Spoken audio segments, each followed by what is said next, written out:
আর ধর্মতলার ধর্ণা মঞ্চ থেকেই গ্যাসের দাম বৃদ্ধি নিয়ে আগামীকাল থেকে মিছিলের ঘোষণা করেছেন মমতা বন্দ্যোপাধ্যায়। তিনি বলেছেন যে কালো শাড়ি পরে মিছিলে হাঁটবেন মহিলারা, তাদের হাতে থাকবে হাঁড়ি কড়াই, খাবো কি এই স্লোগান থাকবে মিছিলে সবার মুখে, ঘোষণা মুখ্যমন্ত্রীর।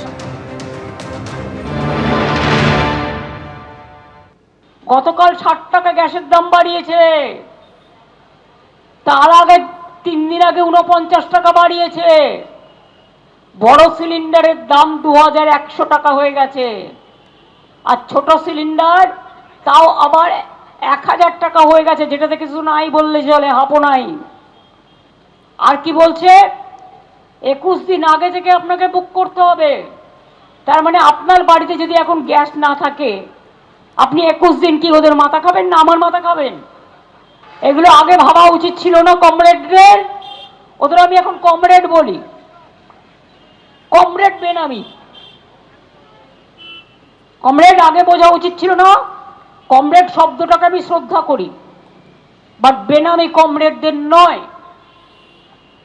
তাদের জিজ্ঞেস করি আগে কি করছিলেন, ঘুমোচ্ছিলেন না উপহার নিয়ে বেড়াচ্ছিলেন, গলায় মালা পরে বেড়াচ্ছিলেন দেশকে বেচে দিয়ে? আজকে মনে পড়ল যার ঘরে গ্যাস নেই তাকে 21 দিন অপেক্ষা করতে হবে। রান্নাটা তাহলে আপনি করে দিয়ে যাবেন। কেরোসিনও তো নেই যে স্টোভ জ্বালাবে, কেরোসিনও তো কোটা কমিয়ে দিয়েছেন, বন্ধ করে দিয়েছেন প্রায়। কালকে মিছিল হবে, গ্যাস নাই, রান্না নাই, গ্যাস নাই, খাবার নাই, সেই জন্য হাঁড়ি কড়াই বাটি ঘটি হাতা খুন্তি দিয়ে প্রতিবাদ মিছিল হবে কাল আন্তর্জাতিক মহিলা দিবসে। আর মহিলাদের ভোট কেটেছে বলে সে হিন্দু হোক, সে মুসলমান হোক, যেই হোক, কোনো ধর্ম, আমরা মনে করি মানব ধর্মই সবচেয়ে বড় ধর্ম এবং এটাই আমাদের কর্ম। সেই ধর্ম মানবতাকে পালন করবার জন্য কাল মা বোনেরা রাস্তায় নামুন আর প্রতিবাদ করুন। প্রয়োজনে কালো শাড়ি পরুন। লয়াররা কালোটা কেন পরে জানেন? বিচারের জন্য। আমি সাদা পরবো, আপনারা সবাই কালো পরবেন কালকে। পশ্চিম এশিয়ায় এই যুদ্ধের আবহে সত্যি গেরস্থের এবার আশঙ্কা বাড়ছে, কারণ সিলিন্ডার প্রতি 60 টাকা করে রান্নার গ্যাসের দাম বেড়েছে। একটি সিলিন্ডার বুকিং করলে 25 দিনের আগে করা যাবে না আরেকটি সিলিন্ডারের বুকিং। শনিবার থেকে ঘরোয়া এবং বাণিজ্যিক রান্নার গ্যাসের দাম বাড়ানো হয়েছে। ঘরোয়া রান্নার গ্যাসের দাম 1 লাফে বেড়েছে সিলিন্ডার প্রতি 60 টাকা।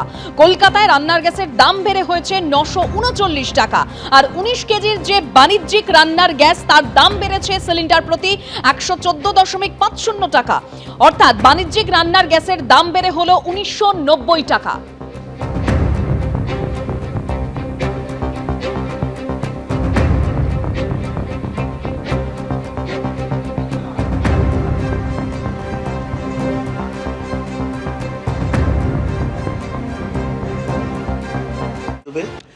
যুদ্ধের মধ্যেই আন্তর্জাতিক বাজারে ফের লাফিয়ে বাড়ল তেলের দাম। ব্যারেল প্রতি অপরিশোধিত তেলের দাম $90 পার করে গিয়েছে।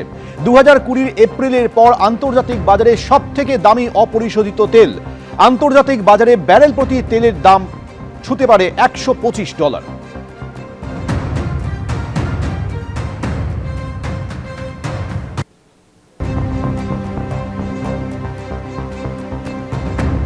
হরমুজ দখল ধরে রেখেছে ইরান, আর তাই পারস্য উপসাগরীয় দেশগুলি থেকে একেবারে তেলের ট্যাঙ্কার যতক্ষণ না ওমান সাগরে এসে পৌঁছচ্ছে ততক্ষণ চিন্তায় রয়েছে গোটা বিশ্ব।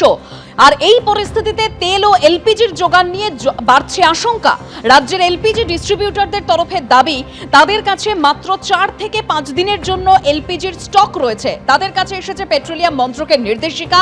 বলা হয়েছে 21 দিনের আগে নতুন করে কোনো সিলিন্ডার বুকিং নেওয়া যাবে না।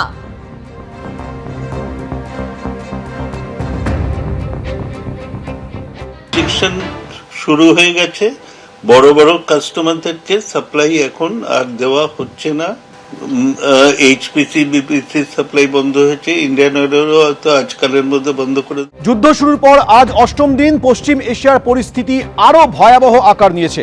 ইরানে লাগাতার ভারী বোমাবর্ষণ করছে আমেরিকা এবং ইসরায়েল। তেহরানের মেহরাবাদ আন্তর্জাতিক বিমানবন্দরে লাগাতার বোমাবর্ষণ। ইরানের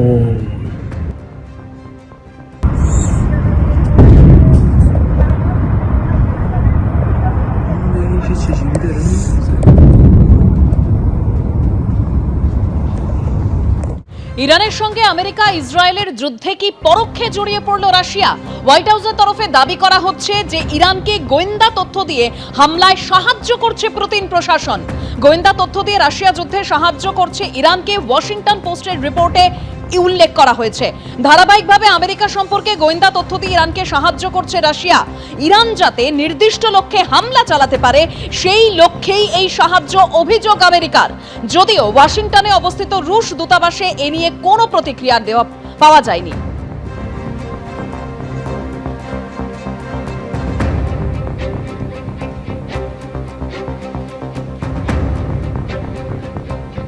যুদ্ধ শুরুর পর আজ অষ্টম দিন পশ্চিম এশিয়ার পরিস্থিতি আরও ভয়াবহ আকার নিয়েছে।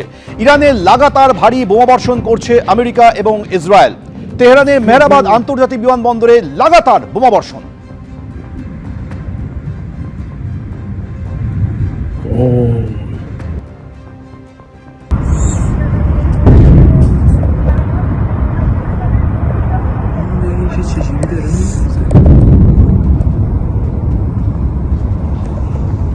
ক্রমশ ভয়ঙ্কর হচ্ছে পশ্চিম এশিয়ার যুদ্ধ পরিস্থিতি।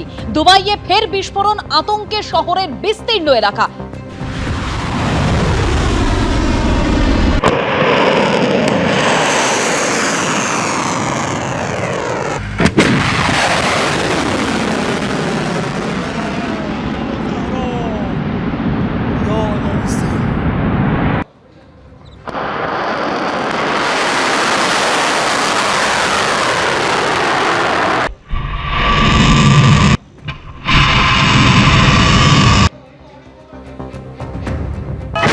আমেরিকা ইসরায়েলের আক্রমণের প্রত্যাঘাত ইরানের। দুবাই এয়ারপোর্টে হামলা চালানো হয়।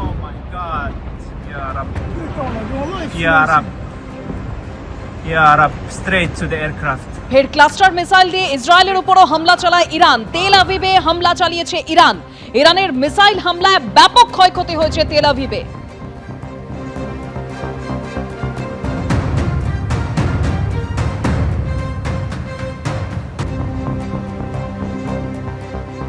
এদিকে ইরানের প্রেসিডেন্ট বলছেন যে প্রতিবেশী দেশগুলোর সঙ্গে আমাদের কোনো শত্রুতা নেই। হামলার জন্য প্রতিবেশী দেশগুলির কাছে আমরা ক্ষমা প্রার্থী। আমাদেরকে আক্রমণ না করলে আমরাও প্রতিবেশী দেশগুলিকে আক্রমণ করব না। পশ্চিম এশিয়ায় যুদ্ধ পরিস্থিতি নিয়ে এই বক্তব্য রেখেছেন ইরানের প্রেসিডেন্ট পেজেশকিয়ান।